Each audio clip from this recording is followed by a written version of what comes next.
दोस्तों, भारत का प्राचीन इतिहास कई ग्रंथ और रहस्यों से भरा हुआ है। इसके प्रत्येक पात्र अपने आप में एक रहस्य है जिसके बारे में ज्यादातर लोग जानते हैं, लेकिन कई रहस्य ऐसे भी हैं जिनके बारे में शायद कोई नहीं जानता। ऐसा ही एक रहस्य है जो कर्ण के मृत्यु के बाद भगवान श्री कृष्ण ने गांधारी को बताया था। वह रहस्य क्या है, तो आइए जानते हैं उसी के बारे में। दोस्तों, महाभारत का विनाशकारी युद्ध जब समाप्त हुआ तो गांधारी के सभी 100 पुत्र के शव उसके महल के परिसर में लाए गए। जब गांधारी ने महल के परिसर में अपने 100 पुत्रों को एक पंक्ति में सफेद वस्त्र में लिपटा देखा तो गांधारी को भारी दुख हुआ। वह वहीं पर बैठकर विलाप करने लगी। इसी बीच वहां भगवान श्री कृष्ण आ गए।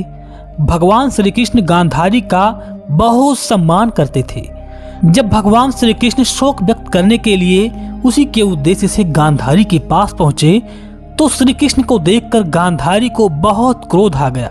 अब विलाप कर रही गांधारी ने श्री कृष्ण से रोते रोते कहा कि ये सब तुम्हारी ही किया हुआ है।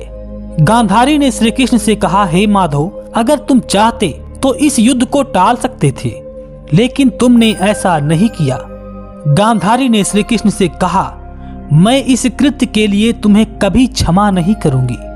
और भगवान श्री कृष्ण दोनों हाथ को जोड़कर गांधारी के सभी बातों को सुनते रहे। तब क्रोधित गांधारी ने श्री कृष्ण को श्राप दिया कि हे माधव, जिस तरह से आपने मेरे वंश का नाश किया है उसी प्रकार तुम्हारे वंश का आपस में लड़ते हुए नाश हो जाएगा।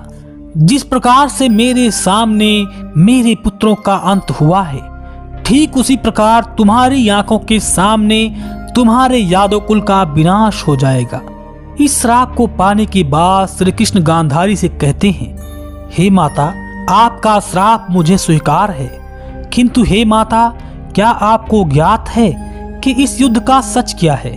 आप मेरे साथ चलिए माता, उस कुरुक्षेत्र की भूमि पर जहां महाभारत का विनाशकारी युद्ध हुआ था। ऐसा कहकर भगवान श्री कृष्ण गांधारी को अपने साथ लेकर वहां पहुंचते हैं जहां महाभारत का युद्ध हुआ था। और वहां श्री कृष्ण गांधारी से कहते हैं कि माता, आपको सत्य का पता नहीं है और वह सत्य बताएगा यह व्यक्ति जिसकी आंखों ने महाभारत का हर एक क्षण और हर एक छल को देखा है, और वो है वीर बर्बरीक, जो आपका पौत्र भी है।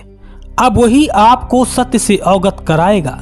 अब यह सुनने के बाद गांधारी बर्बरीक से कहती हैं, पुत्र बर्बरीक, अब तुम ही बताओ, क्या वासुदेव ने मेरे पुत्रों को छल से वध नहीं करवाया? क्या मेरे पुत्र दुर्योधन की रक्षा कर रहे उसके मित्र कर्ण को छल से नहीं मारा गया है? अब ये सुनकर बर्बरीक कहते हैं, मैं आपकी बातों से सहमत हूँ माता, ये सब वासुदेव श्री कृष्ण ने ही करवाया है। लेकिन माता, आप किन पुत्रों की बात कर रही हैं? और कौन दुर्योधन, कौन कर्ण?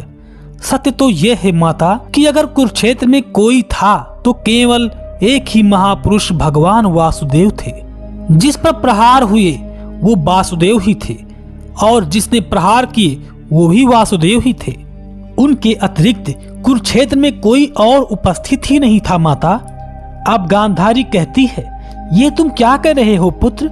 ये सुनकर स्वयं वासुदेव कहते हैं, हे राजमाता, इसका अर्थ शब्दों से कभी नहीं बयां होता। इसको समझने के लिए आपको दृश्यों को दिखाना पड़ेगा। ऐसा कहकर भगवान श्री कृष्ण ने गांधारी को अपनी दिव्य दृष्टि दे दी। महाभारत का युद्ध दोबारा दिखाते हैं जहां गांधारी को हर रूप में वासुदेव श्री कृष्ण ही नजर आते हैं। ये सब देखकर गांधारी को समझ में आता है कि श्री कृष्ण ही जीवन और कृष्ण ही मृत्यु है, यानी श्री कृष्ण साक्षात ईश्वर हैं। गांधारी तुरंत ही श्री कृष्ण के पैरों में गिर पड़ी और उन्होंने श्री कृष्ण से अपनी गलती के लिए क्षमा मांगी। लेकिन श्री कृष्ण ने गांधारी को शांत करते हुए कहा, हे माता, आप दुखी ना हो, ये श्राप मेरे ही इच्छा से मुझे मिला है। मुझे आपसे इसी क्षण की प्रतीक्षा थी। हे माता, मैं आपके श्राप को ग्रहण करता हूँ। यदि श्राप देने से आपके मन को शांति मिलती है तो ऐसा ही होगा। ऐसा कहकर वासुदेव वहां से चले गए और द्वारिका आकर रहने लगे। दोस्तों, आपका इस बारे में क्या कहना है? हमें कमेंट के माध्यम से जरूर बताएं। और इस वीडियो का पार्ट 2 चाहिए तो कमेंट में पार्ट 2 जरूर लिखें। और वीडियो अगर पसंद आई हो तो इसे लाइक शेयर करना बिल्कुल भी मत भूलिएगा। साथ में हमारे चैनल को सब्सक्राइब कर लीजिए। हम आपको मिलते हैं अगली वीडियो में, तब तक के लिए जय श्री कृष्ण।